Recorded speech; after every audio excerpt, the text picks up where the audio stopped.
morning, everyone. Welcome to Delta Entertainment. I am your host, Liga Kenobi. Before we get started, I would like for you guys to please hit that like button and please subscribe to my channel so I can give you guys more content, man. And I promise you will not be disappointed. All right, let's get to the article and let's see what we have here. Dragon Age, the Veilguard devs, led by Corinne Bush, could be the team developing Baldur's Gate 4. Yes, the same team that did this Dragon Age Veilguard that kind of flopped it. The same team that went with identity politics first before storytelling, and that's not good for Baldur's Gate because some people enjoyed it Baldur's Gate 3, so that's not good for the Baldur's Gate fans. So let's take a read at this and see what we got. It's no secret that Wizards of the Coast and Larian Studios didn't exactly part on good terms after the release and successful launch of Baldur's Gate 3. The signs are evident. Larian Studios had already begun early productions for Baldur's Gate 4, only to suddenly cancel the project. While the exact reasons remain undisclosed, it's reasonable to assume that monetary disagreements or corporate interference played a role. After all, Larian Studios CEO Sven Vinke made a scathing speech during the Game Developers Choice Awards, where he openly criticized corporate greed and its detrimental impact on creativity.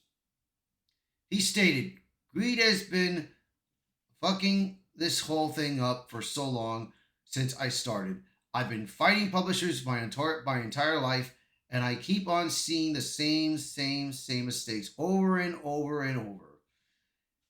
If you read between the lines, this could very well have been a subtle message aimed at their former partners, Wizard of the Coast and Hasbro, possibly hinting at why Larian chose not to develop a sequel despite the immense success and acclaim of Baldur's Gate 3. It's worth remembering that Sven Vinke was the backbone of Baldur's Gate 3 project. There have been long-standing rumors that Wizard of the Coast had little idea what to do with Baldur's Gate IP. Initially, they showed minimal interest and only handed it to Larian as a quick cash grab. However, once Baldur's Gate 3 became one of the most beloved and critically acclaimed video games, at least in the eye of many, Wizards of the Coast and Hasbro seemingly began interfering in future plans, asserting more control over the decision-making process. Interesting.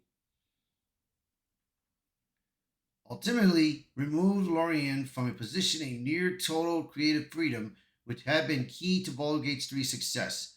As the saying goes, the moment money shows up, everyone wants to be in charge. Did Wizard of the Coast just doom Baldur's Gate 4?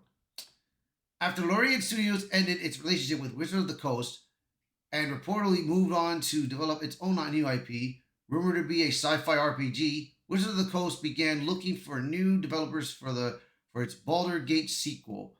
But from what we've gathered, that process didn't last long, as it seems they decided in the end, along with Hasbro probably, to create a subsidiary game studio, Skeleton Key, and have Baldur's Gate 4 developed in-house. Now, of course, it's not confirmed that Skeleton Key will be the studio developing Baldur's Gate 4, but let's not kid around. Archetype Entertainment, another subsidiary studio, is already developing a game called Exodus, a sci-fi action-adventure role-playing game. As such, there seems to be very little chance that any studio other than Skeleton Key will be the ones to develop the Baldur's Gate sequel. Yet, here's the dilemma. The people who have been hired into this company might not be the best team for Baldur's Gate. As well as we all know, BioWare, once a great video game studio, went to make Dragon Age the Veilguard, which was an abysmal game for the Dragon Age franchise, both among gamers and in terms of sales.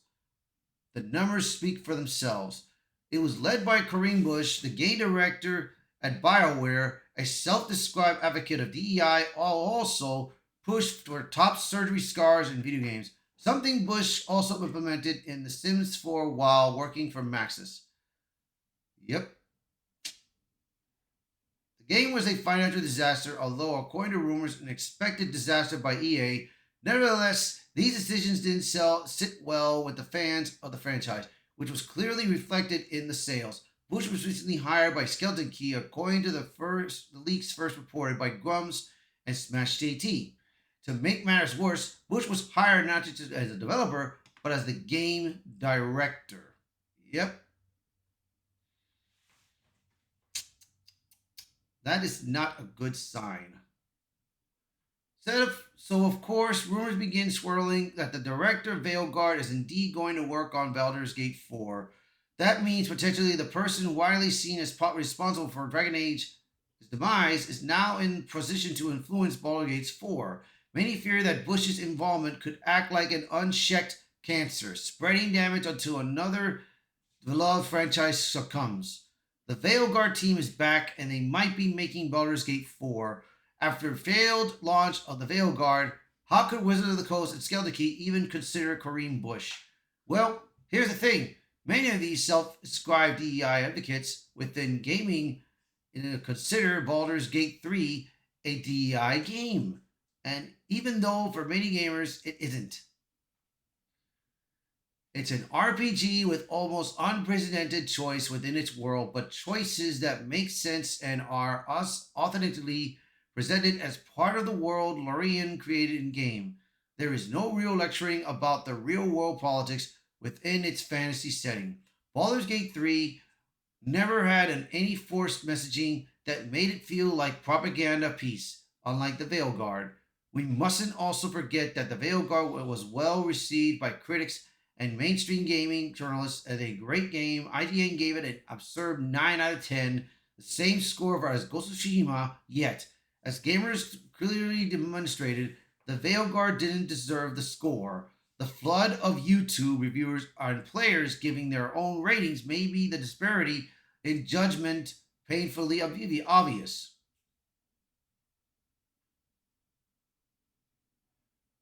Yeah, man. That's why I would never trust IGN, bro. IGN sucks. Then there's a fact that Wizard of the Coast has been on a mission to rebrand Dungeons and Dragons, changing the origins and behaviors of orcs, removing so-called stereotype tropes, and essentially pacifying the universe of Dungeons and Dragons to fit a sanitized, corporate-approved narrative. Beyond that, they have also made efforts to race swap classic with white characters, rewrite historical elements of the game world to fit modern DEI initiatives, and label any form of criticism as racist, effectively shutting down dissent.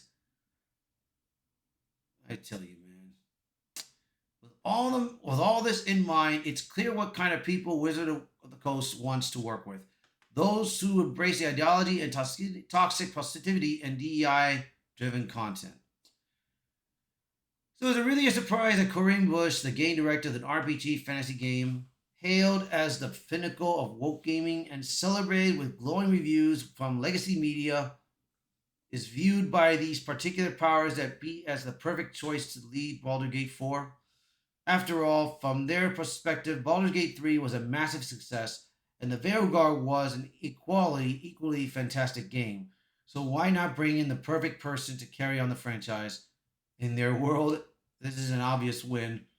Of course, not only did they hire Bush, but they also brought a slew of other former Bioware developers, many of whom had worked on Veilguard at one point, to build the Skeleton Key team. So why not have the brilliant minds behind the Veilguard to take charge of Baldur's Gate 4? Yes, that's still sarcasm. Ignore the poor sales, ignore the so-called bigoted majority of gamers who rejected the Veilguard. Clearly, in Wizards of the Coast mind, this team deserves it to fail upwards. After all, who doesn't want Baldur's Gate 4, the Veilguard saga? We do, says Wizards of the Coast, but I fear that their legendary woke gamble will be nothing more than a brutal wake-up call once it hits stores. Yeah, that's what's going to happen. That is what's definitely going to happen. So go ahead, guys. Go ahead, West of the Coast. Go ahead. Hire Kareem Bush. Hire the so-called DEI workers. Let them ruin Baldur's Gate 4.